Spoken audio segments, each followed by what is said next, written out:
할렐루야. 오늘은 여호수아 22장의 말씀을 함께 보도록 하겠습니다. 사람들이 자주 사용하는 말 중에 선의가 왜곡되었다는 말이 있습니다. 좋은 뜻으로 한 일이 다른 사람들에게 잘못 이해되었을 경우 사용합니다. 살다가 보면 이런 식으로 서로 간에 오해가 생기는 경우가 많습니다. 이런 경우 해명하면 됩니다. 해명을 듣고 오해를 풀면 됩니다. 이렇게 못하고 오해가 쌓여서 관계가 심각하게 나빠지는 경우도 많습니다. 오늘 본문에 보면 오해가 풀리는 과정이 하나가 나옵니다.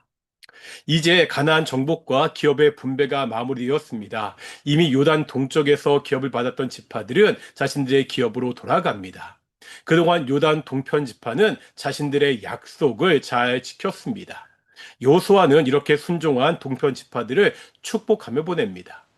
이렇게 해서 모든 일이 잘 되는 것 같아 보였습니다. 하지만 요단 동편에 거주하는 지파와 요단 서편에 거주하는 지파 사이에 문제가 생깁니다. 요단 동편의 지파는 요단 언덕가에 큰 제단을 쌓습니다. 이 소식을 요단 서편에 있는 나머지 이스라엘 지파가 듣게 됩니다. 서편에 있는 이스라엘 지파가 이 소식을 듣자 요단 동편 지파와 싸우려고 합니다. 이 사람들이 제단을 쌓았다는 소식을 듣고 이렇게 흥분하는 이유가 있습니다. 이들에게는 과거 뼈아픈 기억이 있기 때문입니다. 오늘 본문 17절에 보면 부활의 죄악으로 하나님의 심판을 받은 일을 말합니다. 20절에 보면 아간의 범죄로 역시 하나님의 심판을 받은 일을 말합니다. 하나님을 따르지 않고 배역하여 이스라엘 회중 가운데 하나님의 큰 진노가 임했습니다. 이를 이야기하면서 제단을 쌓은 것을 문제 삼고 있습니다. 여호와의 제단 외에 다른 제단을 쌓아서 하나님을 거역하지 말라는 겁니다. 요단 서편 지파의 지적은 옳습니다. 여호와의 제단 외에 다른 제단을 쌓아서는 안 됩니다. 이것은 하나님의 진노를 불러오는 일입니다. 하지만 이것은 오해였습니다. 요단 동편 지파가 제단을 쌓은 것은 우상 숭배를 위한 것이 아니었습니다. 요단 동편 지파에게 한 가지 걱정이 생겼습니다. 이제 이스라엘이 요단강을 중심으로 둘로 나뉘어져 있습니다. 당장이야 문제가 없겠지만 시간이 많이 흐른 다음에 자손들 사이에 문제가 생길 수 있습니다.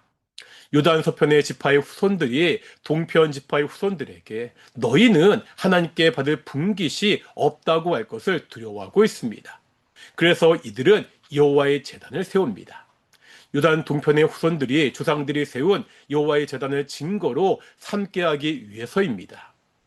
요단 동편 지파가 세운 것은 우상 숭배를 위한 제단이 아니라 자신들도 하나님의 백성이라는 증거의 제단이었습니다.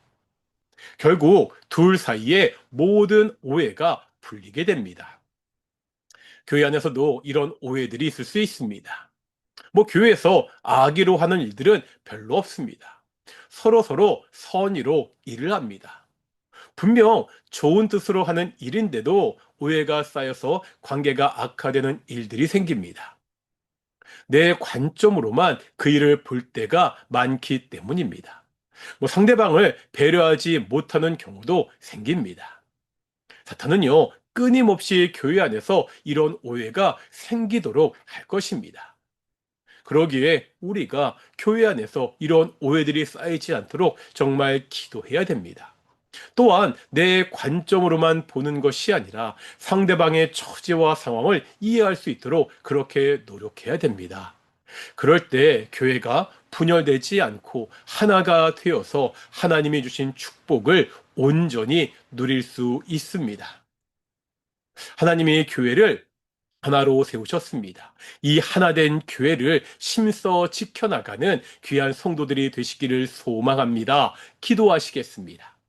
거룩하고 존귀하신 아버지 하나님 감사드립니다. 우리에게 교회를 허락하시고 그리스도의 한몸된 교회로 세워주셔서 정말로 감사드립니다.